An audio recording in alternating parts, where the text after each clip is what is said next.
എല്ലാവർക്കും നമസ്കാരം. കെട്ടിയോനും വന്നേ, ആ കെട്ടിയോളും വന്നേ, ഇനി കാണാം പൊടിപൂരം. നമ്മുടെ ഇങ്ങനെ ഒരു ഭാര്യയും ഭർത്താവിന്റെ 25ാം എപ്പിസോഡിന്റെ വർണ്ണാഘോഷ രാമായിരുന്നു ഇന്ന്. എല്ലാവരും സുന്ദരി കുട്ടികളായിട്ട് നമ്മുടെ ഭാര്യമാരെല്ലാം പട്ടുസാരിയൊക്കെ ഉടുത്തു വന്ന ഒരു അടിപൊളി ഡാൻസ് ഒക്കെ കാഴ്ചവെച്ചു. ആ ഡാൻസ് കഴിഞ്ഞപ്പോഴോ നമ്മുടെ രഞ്ജിനി വന്നു, അതും പട്ടുസാരിയൊക്കെ ഉടുത്ത് രഞ്ജിനി കൂടി വന്നിങ്ങനെ നിന്നപ്പോഴത്തേക്കും നമ്മുടെ ആ ഇങ്ങനെ ഒരു ഭാര്യയും ഭർത്താവിന്റെയും വേദി അങ്ങ് നിറഞ്ഞു. കാണാൻ എന്ത് ഭംഗിയായിരുന്നെന്നറിയാമോ? നമ്മുടെ പിഷാരടി പറയാണ്, നിങ്ങളെല്ലാവരും ഇങ്ങനെ നിറഞ്ഞു നിൽക്കുമ്പോൾ കാണാൻ ഒരു പ്രത്യേക ഭംഗിയൊക്കെ തന്നെയാണെന്ന്. ശരിക്കും സത്യമാണ്. എല്ലാവരും പട്ടുസാരിയൊക്കെ ഉടുത്ത് നിന്നപ്പോൾ കാണാൻ ഒരു പ്രത്യേക ചന്തം തന്നെയായിരുന്നു. അതിനുശേഷം നമ്മുടെ 25ാം എപ്പിസോഡിന്റെ ആദ്യത്തെ സെഗ്മെന്റ്, ആദ്യത്തെ റൗണ്ട് ആയിരുന്നു എക്സ്ചേഞ്ച് ഓഫർ റൗണ്ട് ആയിരുന്നു. എക്സ്ചേഞ്ച് ഓഫർ റൗണ്ടിൽ ഇന്ന് മത്സരിക്കാൻ വന്നത് ഡോക്ടർ കിഷോറും ഡോക്ടർ അയൂണുമായിരുന്നു. അവർക്ക് കൊടുത്തേക്കുന്ന സബ്ജക്റ്റ് എന്താണെന്ന് വെച്ചാൽ, ദേഷ്യം വരാനുള്ള സബ്ജക്റ്റ് എന്ന് പറയുന്നത്, നമ്മുടെ ഡോക്ടർ കിഷോർ കിടന്നുറങ്ങുമ്പോൾ ഡോക്ടർ അയൂണ് ഭാര്യയായിട്ടാണല്ലോ അഭിനയിക്കുന്നത്. അപ്പോൾ ഭാര്യ പോയി മീശ കട്ട് ചെയ്യണം. അങ്ങനെ കട്ട് ചെയ്തത് അറിയുന്നതിന് ശേഷം നമ്മുടെ ഡോക്ടർ കിഷോറിന്റെ പ്രതികരണം എന്താണെന്ന് അഭിനയിച്ച് കാണിക്കണം. ഇത് തന്നെ സ്വിച്ച് എന്ന് പറയുമ്പോൾ പ്രണയം അഭിനയിക്കണം. പ്രണയത്തിനുള്ള സിറ്റുവേഷൻ എന്താണെന്ന് കേൾക്കണ്ടേ?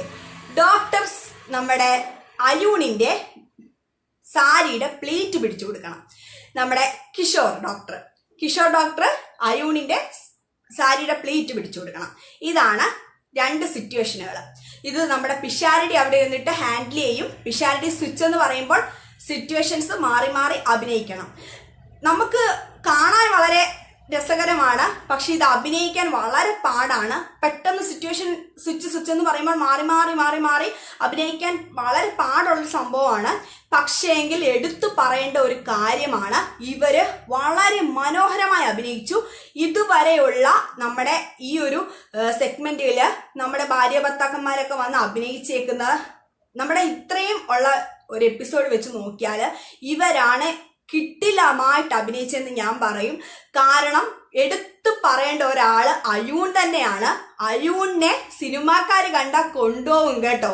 അത്രയ്ക്ക് കിടില അഭിനയമാണ് നമ്മുടെ അയൂണിൻ്റെത്. അയൂൺകുട്ടി അടിപൊളി അഭിനയമാണ്. അയൂണിന്റെ ആ അഭിനയമൊക്കെ ഒന്ന് പറഞ്ഞ് എങ്ങനെയാണ് നിങ്ങളെ അറിയിക്കേണ്ടതെന്ന് അറിയത്തില്ല. യൂട്യൂബിൽ വീഡിയോ വരുമ്പോൾ നിങ്ങൾ കണ്ടോളൂ. അടിപൊളി അഭിനയമാണ് അയൂണിൻ്റെത്. അങ്ങനെ അവർ അഭിനയിച്ച് തകർത്ത് 23 മാർക്ക് വാങ്ങിച്ചു. കിഷോറും 23 മാർക്ക് വാങ്ങി, അയൂണും 23 മാർക്ക് വാങ്ങി. അതിനുശേഷം വന്നത് ഫ്രീ റൗണ്ട് ആണ്. ഫ്രീ റൗണ്ടിൽ മത്സരിക്കാൻ വന്നത് നമ്മുടെ സ്വന്തം അമലും അർപ്പണയുമാണ്. പക്ഷേങ്കിൽ ഒരു ട്വിസ്റ്റ് ഉണ്ട് കേട്ടോ. സാധാരണ ഫ്രീ റൗണ്ടിൽ വന്നിട്ട് ഫ്രീ ആയിട്ട് കാര്യങ്ങൾ പറയുന്നത് ഒന്നെങ്കിൽ ഭാര്യയാകാം അല്ലെങ്കിൽ ഭർത്താവായിരിക്കാം. പക്ഷേ ഇന്ന് നമ്മുടെ ഫ്രീ റൗണ്ടിൽ വന്ന കാര്യങ്ങളൊക്കെ ഓപ്പൺ ആയിട്ട് പറഞ്ഞത് അമലുമല്ല അർപ്പണയുമല്ല. പിന്നെ ആരാണെന്നല്ലേ നിങ്ങൾ ആലോചിക്കുന്നത്? ആരാണെന്ന് കേൾക്കണോ? നമ്മുടെ അമലിന്റെ അമ്മ രാഗിണി അമ്മയാണ് പറഞ്ഞത്. രാഗിണി അമ്മ ആരെ കുറിച്ചാണ് പറഞ്ഞതെന്ന് അറിയാമോ? നിങ്ങൾ വിചാരിക്കുന്നുണ്ടായിരിക്കും അമലിനെ കുറിച്ചാ പറഞ്ഞതെന്ന്. എന്നാൽ അല്ല കേട്ടോ, അമലിനെ കുറിച്ചല്ല പറഞ്ഞത്, അർപ്പണയെ കുറിച്ചാണ് പറഞ്ഞത്. അർപ്പണ നമ്മുടെ ഈ പരിപാടി തുടങ്ങിയതിന് ശേഷം ചെറുതായിട്ടൊന്ന് ചൂടായി വീട്ടില്. ആ കഥ കേൾക്കണോ നിങ്ങൾക്ക്? ആ കഥയാണ് ഇന്ന് രാഗിണി അമ്മ പറഞ്ഞത്. എന്താണെന്ന് വെച്ചാൽ, ഒരു ദിവസം നമ്മുടെ ഇങ്ങനെ ഒരു ഭാര്യയും ഭർത്താവിന്റെ ഷൂട്ടൊക്കെ കഴിഞ്ഞിട്ട് അർപ്പണയുടെ വീട്ടിൽ പോയി ഫുഡൊക്കെ കഴിച്ചിട്ട് അന്ന് രാത്രിയിൽ എറണാകുളത്ത് നമ്മുടെ ഇങ്ങനെ ഒരു ഭാര്യയും ഭർത്താവിന്റെ സെറ്റിലോട്ട് വരണം.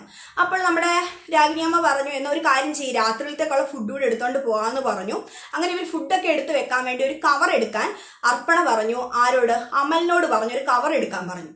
അമൽ ഒട്ടും ഇത് കേൾക്കുന്നുണ്ട്, അമൽ ഇതൊന്നും കേൾക്കുന്നില്ല. അമൽ വേറെന്തോ ചിന്തയിലായിപ്പോയി.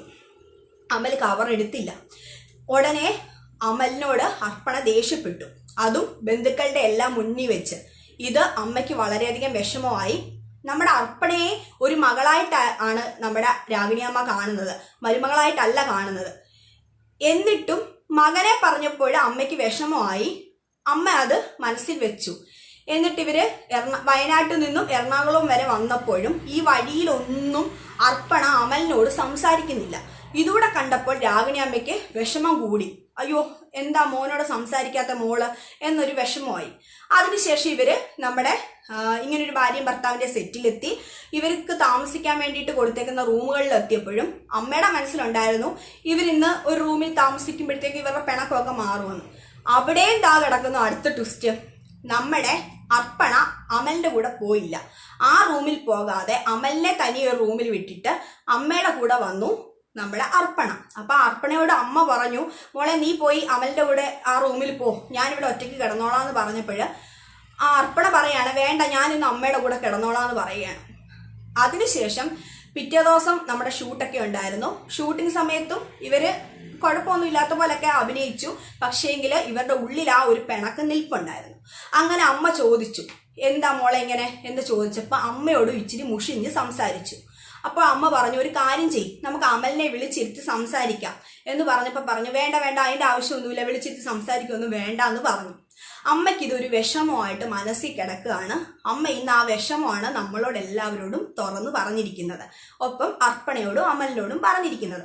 ഇത് കേട്ടിട്ട് അർപ്പണ പറഞ്ഞു, ശരിക്കും ഈ ഒരു സംഭവം ഉണ്ടാവാൻ കാരണമെന്ന് വെച്ചാൽ ഈ ഒരു സംഭവം ഉണ്ടാകുന്നതിന്റെ അന്ന് അർപ്പണയുടെ വീട്ടിൽ വെച്ച് അമല് പുലിമുരുകൻ സിനിമ കാണുമായിരുന്നു.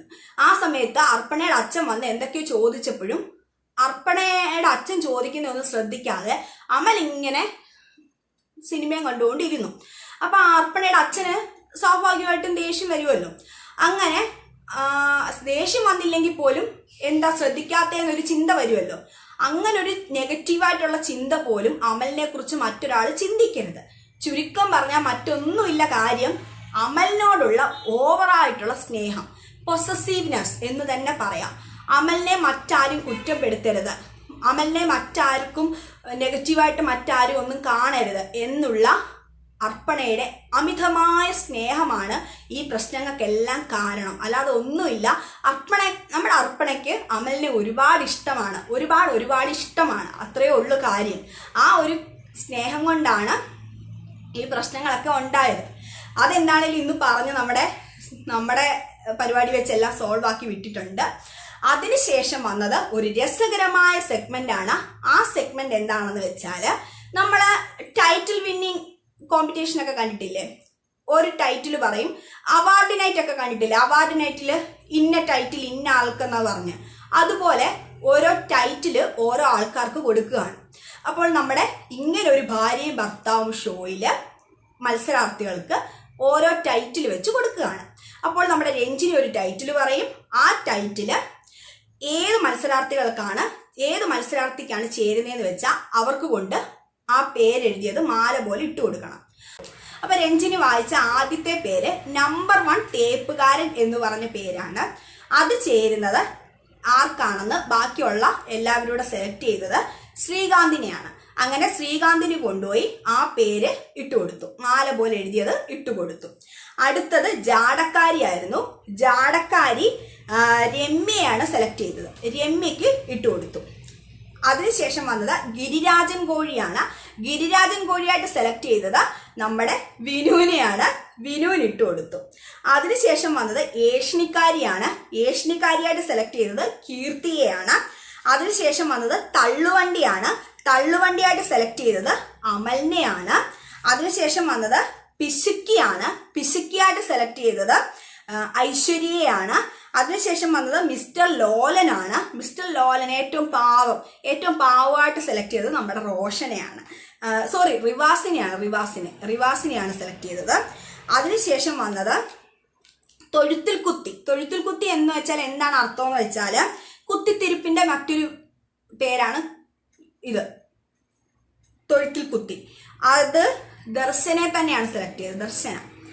പിന്നെ സുകുമാരൻ, അതായത് നല്ലവനായിട്ടൊക്കെ തോന്നും പക്ഷെ ആളിച്ചിരി പോക്കാണ്, അങ്ങനെയുള്ള ആളായിട്ട് സെലക്ട് ചെയ്തത് ബാലുവിനെയാണ്. പിന്നെ കുംഭകർണനായിട്ട് സെലക്ട് ചെയ്തത് റോഷനെയാണ്. അതിനുശേഷം മാടമ്പള്ളിയിലെ മനോരോഗിയായിട്ട് സോണികയെ സെലക്ട് ചെയ്തു. ഇങ്ങനെ ഇത്രയും പേരെ സെലക്ട് ചെയ്തു. അതിനുശേഷം നമ്മുടെ 25ാം എപ്പിസോഡിന്റെ ആഘോഷമായിരുന്നു. 25ാം എപ്പിസോഡിന്റെ ആഘോഷത്തോടനുബന്ധിച്ച് കേക്കൊക്കെ മുറിച്ചു. കേക്ക് മുറിച്ചത് നമ്മുടെ അമ്മമാരെല്ലാവരും കൂടെ ചേർന്നായിരുന്നു. അതിനുശേഷം കേക്കൊക്കെ പങ്കിട്ട് എല്ലാവരും കഴിച്ചു, അടിച്ചു പൊളിച്ചു. ഒരു അടിപൊളി എപ്പിസോഡായിരുന്നു. ഇനി നാളത്തെ എപ്പിസോഡിന്റെ റിവ്യൂമായി ഞാൻ നിങ്ങളുടെ മുൻപിൽ എത്തുന്നുണ്ട്. ആ റിവ്യൂ കിട്ടണമെങ്കിൽ ഈ ചാനൽ ആദ്യമായി കാണുന്നവർ ഉറപ്പായിട്ട് ചാനൽ സബ്സ്ക്രൈബ് ചെയ്യണേ. കൂടെ അടുത്തുള്ള ബെല്ലൈക്കണിലെ ഓൾ കൂടി ഒന്ന് ഇനേബിൾ ചെയ്തേക്കണം. അപ്പോൾ നമുക്ക് നാളത്തെ വീഡിയോ കാണാം. അതുവരെ